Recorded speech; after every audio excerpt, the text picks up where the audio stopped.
19장입니다. 19장.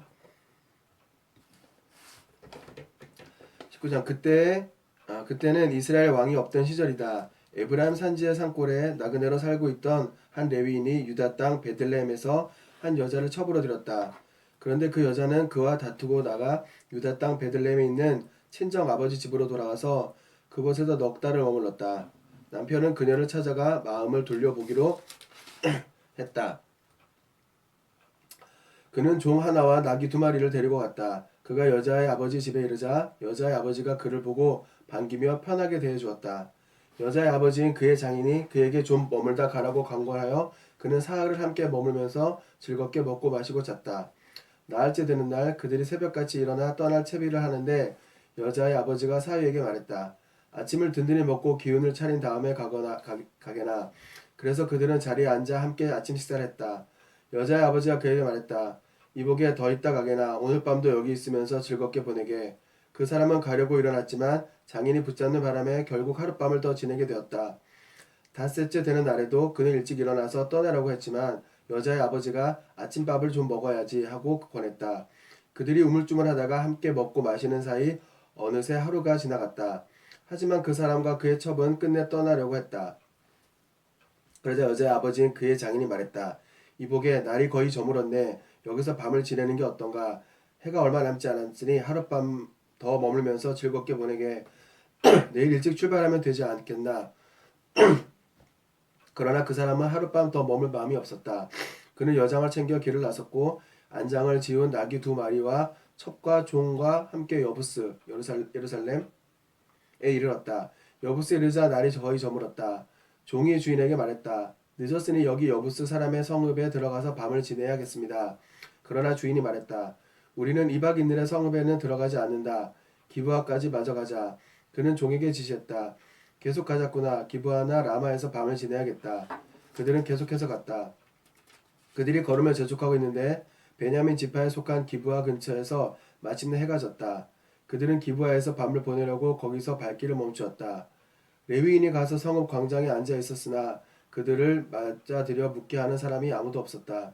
그때 저녁 늦게 한 노인이 하루 일을 마치고 밭에서 돌아왔다. 그는 에브라임 산지 출신이었는데 기브아에서 잠시 살고 있었다. 그곳 주민은 모두가 베냐민 사람이었다. 노인이 눈을 들어 성읍 광장에 있는 여행자를 보고 말했다. 어디로 가는 길이요? 어디서 오셨소? 레위인이 말했다. 우리는 지나가는 나그네입니다. 베들레헴을 떠나 에브라임 산지의 외진 곳으로 가는 길이죠. 저는 그곳 사람입니다. 유다 땅 베들레헴에 갔다가 집으로 돌아가는 길인데 우리를 맞아들여 묻게 하는 사람이 없군요. 우리가 폐를 끼치지 않을 것입니다. 우리에게 나귀에게 먹일 먹물과 집이 있고 이 여자와 젊은이와 제가 먹을 빵과 포도주도 있습니다. 더 필요한 것은 없습니다. 노인이 말했다. 걱정 마시오. 내가 당신들을 돌봐주리다. 성읍 광장에서 밤을 보낼 수 없지 않겠소. 그는 그들을 자기 집으로 데리고는 나귀에게 먹이를 주었다. 그들은 씻고 나서 잘 차려진 음식을 먹었다. 그들이 쉬면서 즐거운 시간을 보내고 있었는데 성읍 사람들이 그 집을 에워싸고 문을 두드리기 시작했다. 모두 그 근방의 불량배들이었다. 그들은 집 주인인 노인에게 소리를 질렀다. 당신 집에 온 사람을 내놓으시오. 우리가 그 사람과 관계를 해야겠소. 이거 소돔과 고모라에서 있었던 그 사건하고 내용이 똑같은 것 같아요. 노인이 밖으로 나가서 그들에게 말했다. 형제들 이러지 마시오. 이 사람은 내게 온 손님이니 그에게 음란한 짓을 하지 마시오. 제발 악한 짓을 저지르지 마시오. 보시오. 여기 처녀인 내 딸과 이 사람의 첩을 내가 당신들에게 내놓을 테니 꼭 그래야겠다면 이들을 욕보이시오. 그러나 이 사람한테는 극악무도한 짓을 하지 마시오. 그러나 무리는 그의 말을 들으려고 하지 않았다. 결국 레위인은 자기 첩을 문 밖으로 떠밀어 그들에게 내주었다. 그들은 밤새도록 여자를 욕보였다. 새벽 무렵에야 그들은 여자를 놓아주었다. 여자는 돌아와서 자기 주인이 자고 있는 집 문 앞에 쓰러졌다. 해가 떴는데도 여자는 그 자리에 있었다. 아침이 되었다. 여자의 주인이 일어나서 길을 가려고 문을 열었다. 거기에 그의 첩이 2손을 문지방에 걸친 채 문 앞에 쓰러져 있었다. 그가 일어나시오. 갑시다 하고 말했지만 대답이 없었다. 그는 여자를 나귀에 싣고 집으로 향했다. 집에 와서 그는 칼로 자기 첩의 팔과 다리를 잘라 12토막을 냈다. 다 토막. 그는 토막낸 것을 이스라엘 땅 전역에 보냈다. 그리고 사람들을 보내면서 이렇게 알려주었다. 이스라엘 모든 사람에게 말하시오. 이스라엘 자손이 이집트 땅에서 올라온 이래로 지금까지 이런 일을 한 번이라도 있었습니까? 이 일을 깊이 생각하고 논의해 주십시오. 무슨 조치든 취해 주십시오. 근데 이게 얼마 전만 해도 불과 조금 전만 해도 막 이게 가나안을 정복하면서 막 열심히 살자, 뭐 하나님만 섬기자, 뭐 언약대로 살자라고 했는데 물론 책에서 잠깐이고 세월은 좀 많이 지났겠지만 지금 여기의 상황을 보면 그 당시에 그런 거룩한 분위기와 약속과는 전혀 상관이 없는 완전 다른 사람들, 완전 다른 문화, 다른 분위기가 되어버렸어요. 소돔과 고모라처럼. 참 그렇게 되는군요. 자, 20장입니다. 20장. 그러자 이스라엘 온 백성이 쏟아져 나왔다. 회중이 미스바에서 하나님 앞에 모였다. 단에서 브엘세바에 이르기까지 한 사람도 빠짐없이 모였다. 이스라엘 모든 지파를 대표하는 백성의 지도자들이 하나님 백성의 모임에 참석했다. 칼을 찬 보병 부대가 400개였다. 한편 베냐민 지파는 이스라엘 백성이 미스바에 모였다는 소식을 전해 들었다. 이스라엘 백성이 말했다. 이제 말해보시오. 이 극악무도한 일이 어떻게 벌어진 겁니까? 살해당한 여자의 남편인 그 레위인이 대답했다. 내가 첩과 함께 하룻밤 묵어가려고 베냐민 지파의 성읍인 그 기브아에 갔습니다. 그날 밤 기브아 사람들이 내 뒤를 쫓아와 내가 묵고 있던 집을 에워싸고 나를 죽이려고 했습니다. 그들이 내 첩을 집단으로 욕보였고 그 여자가 죽었습니다. 그래서 나는 그 여자의 죽음을 가져와서 토막 내어 이스라엘이 유산으로 받은 땅 곳곳에 한 토막씩 12토막을 보냈습니다. 이 악독한 범죄가 이스라엘에서 일어났습니다. 그러니 이스라엘 자손 여러분, 마음을 정하십시오. 뭔가 대책을 세워주십시오. 그러자 온 백성이 일제히 일어났다. 우리 가운데 누구도 집에 가지 않을 것입니다. 단 한 사람도 집으로 돌아가지 않을 것입니다. 우리는 기브아를 이렇게 처리할 생각입니다. 우선 제비를 뽑아 기브아로 진격합시다 합니다. 이스라엘 모든 지파에서 100명당 10명을, 1000명당 100명, 10,000명당 1000명 뽑아 군 식량을 나르게 할 것입니다. 기브아에 도착하면 군대는 이스라엘에서 벌어진 이 극악무도한 만행을 응징할 것입니다. 이스라엘 모든 사람들이 똘똘 뭉쳐서 그 성읍을 치려고 모였다. 이스라엘 지파들이 베냐민 온 지파에 전령을 보내 말했다. 그럼 거기에 이스라엘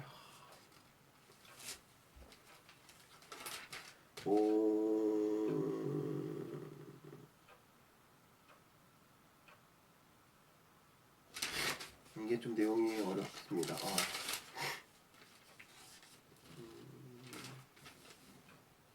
이스라엘 지파들이 베냐민 온 지파에 전령을 보내며 말했다. 당신들의 땅에서 벌어진 극악무도한 이 일이 어찌 되는 것이오. 기브아의 그 불량배들을 지금 당장 내놓으시오. 우리가 그들을 죽여 이스라엘에서 악을 불살라 없앨 것이오. 그러나 베냐민 지파는 그렇게 할 마음이 없었다. 그들은 자신들의 형제인 이스라엘 백성의 말을 듣지 않았다. 오히려 그들은 이스라엘과 전쟁을 벌이려고 자신들의 모든 성읍에서 군사를 일으켜 기브아에 집결시켰다. 순식간에 각 성읍에서 칼을 찬 보병 26개 부대를 모았다. 또한 기브아에서 최고의 용사 700명을 뽑았다. 그 밖에도 양손을 다 쓰는 명사수 700명이 있었는데 이들이 물맷돌을 던지면 머리카락 하나 놓치는 법이 없었다. 우와. 이스라엘 사람들은 베냐민 지파를 빼고도 칼을 찬 용사 400개 부대를 동원했다. 우와. 그들이 길을 떠나 베델로 가서 하나님께 여쭈었다. 이스라엘 백성이 말했다. 우리 가운데 누가 먼저 가서 베냐민 지파와 싸워야 하겠습니까? 하나님이 말씀하셨다. 유다가 먼저 가거라. 이튿날 아침에 이스라엘 백성이 일어나 기브아 앞에 진을 쳤다. 근데 하나님이 말한 거 어떻게 들었지? 누가 들어서 말해준 건지? 이스라엘 군이 베냐민과 싸우기 위해 진군하여 위치를 정하고 막 기브아를 치려는 순간에 기브아에서 베냐민 지파 사람들이 쏟아져 나와 이스라엘의 22개 부대를 그 자리에서 전멸시켰다. 이스라엘 백성이 성소로 돌아와 저녁 때까지 하나님 앞에서 울었다. 그들이 하나님께 다시 여쭈었다. 우리가 다시 가서 우리 형제 베냐민 지파와 싸워야 하겠습니까? 하나님께서 말씀하셨다. 그렇다, 싸워라. 군대는 기운을 냈다. 이스라엘 사람들은 첫날 배치받았던 위치로 다시 갔다. 둘째 날에 이스라엘 백성이 다시 베냐민을 치기 위해 진격했다. 둘째 날에도 베냐민 지파 사람들이 성읍에서 나와 칼솜씨가 뛰어난 이스라엘의 18개 부대를 전멸시켰다. 완전 베냐민 지파 싸움 짱 잘해요. 이스라엘 백성 곧 온 부대가 베델에 돌아와 하나님 앞에서 울었다. 그날 그들은 저녁 때까지 금식했다. 그리고 하나님 앞에 번제와 화목제를 드렸다. 그리고 나서 그들은 하나님께 다시 여쭈었다. 그때 하나님의 언약궤가 베델에 있었고 아론의 손자여 엘르아살의 아들인 비느하스가 제사장으로 섬기며 그곳에 함께 있었다. 그들이 여쭈었다. 우리가 또 진격하여 그의 형제인 베냐민 지파와 싸워야겠습니까? 아니면 여기서 끝내야겠습니까? 그러자 하나님께서 말씀하셨다. 싸워라. 내일 내가 너희에게 승리를 줄 것이다. 이번에 이스라엘은 기브아 주위의 군사를 매복시켰다. 사흘째 되는 날에도 이스라엘이 나가서 베냐민 앞 전과 똑같은 곳에 자리를 잡았다. 베냐민 지파 사람들이 나와서 군대와 맞서며 성읍 밖으로 밀고 나갔다. 베냐민 지파는 전처럼 이스라엘 병력을 쓰러뜨리기 시작했다. 들판에서 베델과 기브아로 가는 길에서 30명 정도가 쓰러졌다. 베냐민 지파 사람은 우리가 전처럼 그들을 파리 잡듯이 죽이고 있다 하고 떠벌리기 시작했다.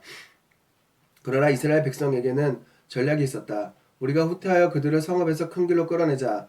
그래서 이스라엘 사람 모두가 더 멀리 바알 다말까지 나왔다. 그때 이스라엘 복병이 기브아 서쪽 지역에서 쏟아져 나왔다. 이스라엘 전체에서 뽑힌 10개의 정예 부대가 드디어 기브아에 이르렀다. 맹렬한 피해 전투였다. 베냐민 지파는 자신들이 패하여 무너질 줄은 꿈에도 생각하지 못했다. 하나님께서 이스라엘 앞에서 그들을 패하게 하셨다. 이스라엘 백성은 그날 베냐민의 25개 부대를 전멸시켰다. 25,100명이 죽었는데 모두 칼솜씨가 뛰어난 자들이었다. 베냐민 지파는 자신들이 패한 것을 알았다. 이스라엘 사람들은 기브아에 매복시켜둔 복병을 믿고 베냐민 앞에서 후퇴하는 척했던 것이다. 매복했던 군사들이 뛰어나와서 기브아를 재빨리 해치우고 성읍 곳곳으로 퍼져나가 성읍 주민들을 모두 죽였다. 전략상 매복 부대의 주력이 성읍에서 연기로 신호를 울리면 이스라엘 사람들이 돌아서서 공격하기로 되어 있었다. 그즈음 이미 이스라엘 사람 30명 정도를 죽인 베냐민은 자신들이 곧 이길 줄 알고 저들이 처음 전투 때처럼 달아난다 하고 소리쳤다. 그때 성읍에서 거대한 연기 기둥 신호가 올라갔다. 베냐민 지파가 뒤돌아보니 온 성읍이 연기에 휩싸여 있었다. 이스라엘 사람들이 돌아서서 공격하자 베냐민 사람들이 무너져 내렸다. 자신들이 덫에 걸린 것을 알아차렸던 것이다. 이스라엘 백성과 마주한 그들은 광야길로 도망치려 했으나 이미 사방이 전쟁터였다. 이스라엘 사람들이 성읍에서 쏟아져 나와 그들을 닥치는 대로 죽이고 뒤를 바짝 따라붙어 기브아 동쪽까지 추격했다. 베냐민 지파에서 18개 부대가 전멸했는데 모두 최고의 전사들이었다. 5개 부대는 뒤돌아 광야 곧 림몬 바위로 피하려 했으나 뒤돌아서 광야. 이스라엘 백성이 길에서 그들을 모두 잡아 죽였다. 이스라엘 백성은 계속 몰아붙여서 2개 부대를 더 무찔렀다. 죽은 베냐민 사람은 모두 보병 25개 부대에 이르렀는데 하나같이 칼솜씨가 최고인 자들이었다. 달아난 600명은 광야의 림몬 바위까지 가서 거기서 넉 달 동안 버텼다. 이스라엘 사람들이 돌아와 베냐민 지파의 남은 자들 곧 각 성읍에 있는 사람과 짐승을 모두 죽이고 모든 성읍을 불태웠다. 21장입니다. 미스바에서 이스라엘 사람들은 우리 가운데 누구도 베냐민 사람한테 딸을 시집 보내지 않겠다고 맹세했다. 이제 베델로 돌아온 백성은 저녁 때까지 하나님 앞에 앉아 있었다. 그들은 소리내어 울었다. 온통 울음바다였다. 그들이 말했다. 하나님, 이스라엘의 하나님, 이 일이 어찌된 것입니까?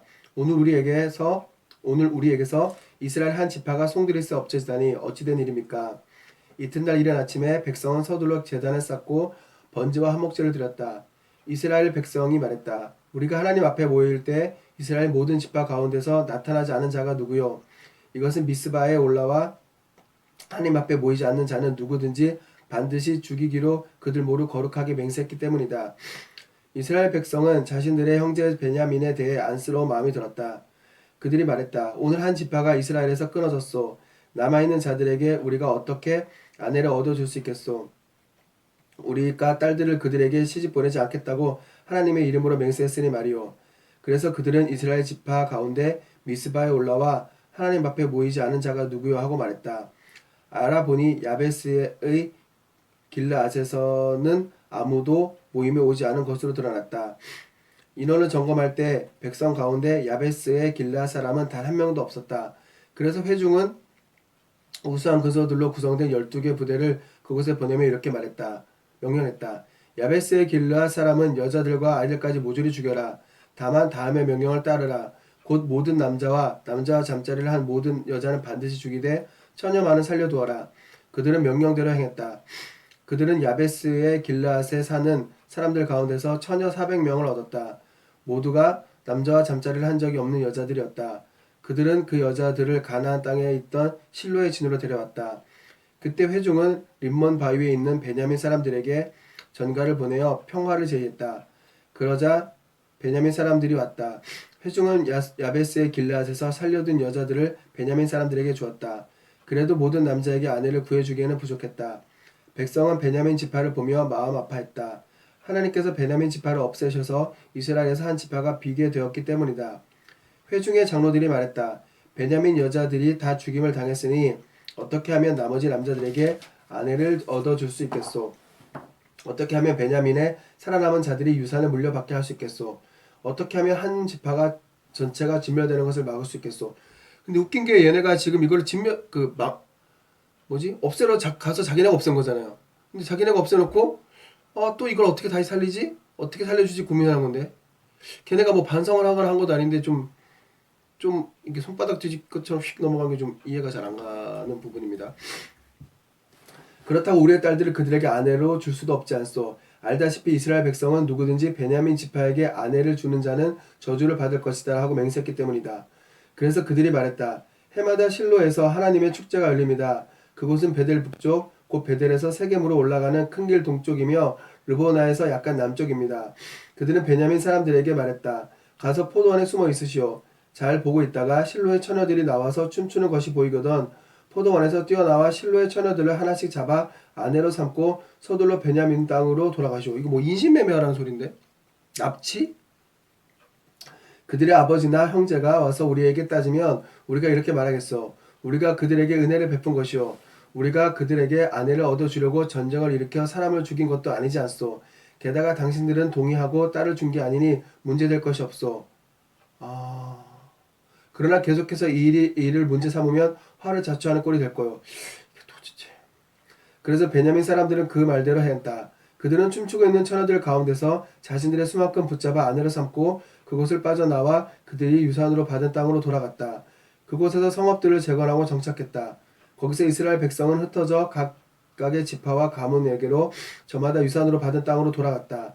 그때에는 이스라엘에 왕이 없었다. 사람들은 무엇이든 자기 마음에 원하는 대로 행했다.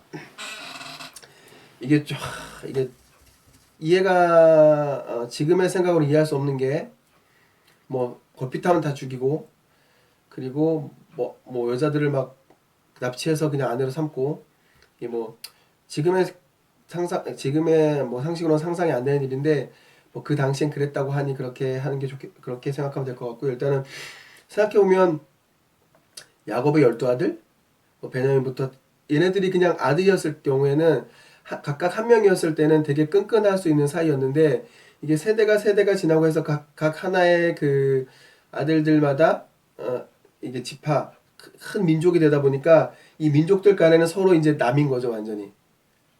그래서 그 베냐민이라는 이름만 들으면 되게 친숙한데 베냐민 가문하고는 이렇게 원수가 될 수도 있고 이런 걸 좀 보니까 좀 마음이 좀 불편하다고 해야 되나? 시간이 지나면서 이게 좀